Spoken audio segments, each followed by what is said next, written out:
தமிழ் நண்பர்கள் அனைவருக்கும் வணக்கம். அக்னி சிறகு சேனல் சார்பாக இந்த வீடியோவுக்கு உங்களை அன்புடன் வரவேற்பது நான் உங்கள் கௌசி.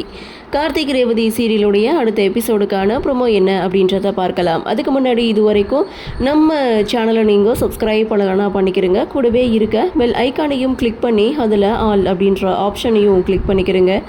அப்போ தான் நான் போடக்கூடிய வீடியோ உங்களுக்கு உடனுக்குடன் நோட்டிஃபிகேஷனாக வரும்.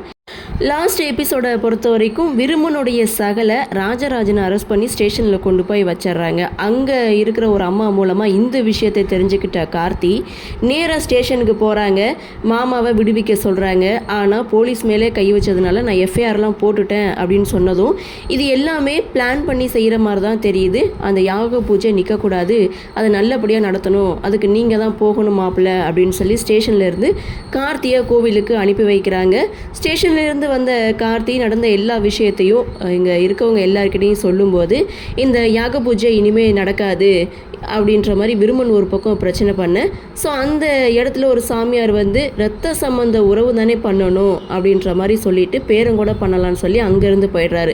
ஸோ இதுக்கப்புறம் பாட்டி ஊர் மக்கள் எல்லாரும் சேர்ந்து பெரியய்யாவுடைய பேரனே இந்த பூஜையை நடத்தட்டும்னு சொல்கிறாங்க. ஆனால் சாமுண்டீஸ்வரி அதுக்கு எதிர்ப்பு தெரிவிக்கிறாங்க.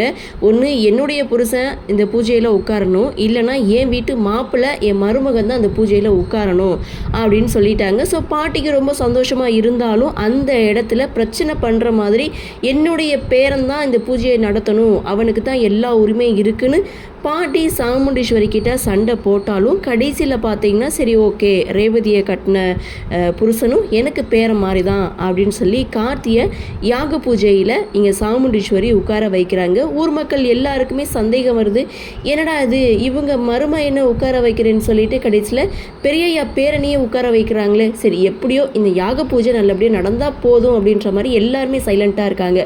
யாக பூஜையில் கார்த்தியை உட்கார்ந்த அந்த சமயம் ராஜராஜன் என்றே கொடுக்குறாரு. ஸோ போலீஸு கோவிலுக்கு கூட்டிகிட்டு வராங்க. அவரும் வந்ததுனால ஸோ மாமா மருமக இவங்க ரெண்டு பேருமே சேர்ந்து இந்த பூஜையை நடத்திட்டு இருக்காங்க.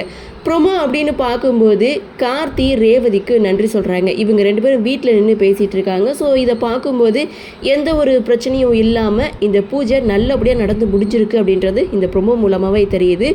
அப்போது கார்த்தி ரேவதிக்கு நன்றி சொல்கிறாங்க. ஏன்னா நீ இல்லைன்னா அத்தையை கன்வின்ஸ் பண்ணி யாக பூஜை நடந்திருக்காது, இதுக்கு நீ தான் ஹெல்ப் பண்ண, ரொம்ப நன்றி அப்படின்னு சொல்லிட்டு ரேவதிக்கு நன்றி சொல்லும்போது நியாயமான ஒரு விஷயத்துக்கு தான் நான் ஹெல்ப் பண்ணியிருக்கேன், ஆனால் பதிலுக்கு நீ ஒரு ஹெல்ப் பண்ணணும் அப்படின்னு சொல்லி கார்த்திகிட்ட ஒரு ஹெல்ப் கேட்குறாங்க.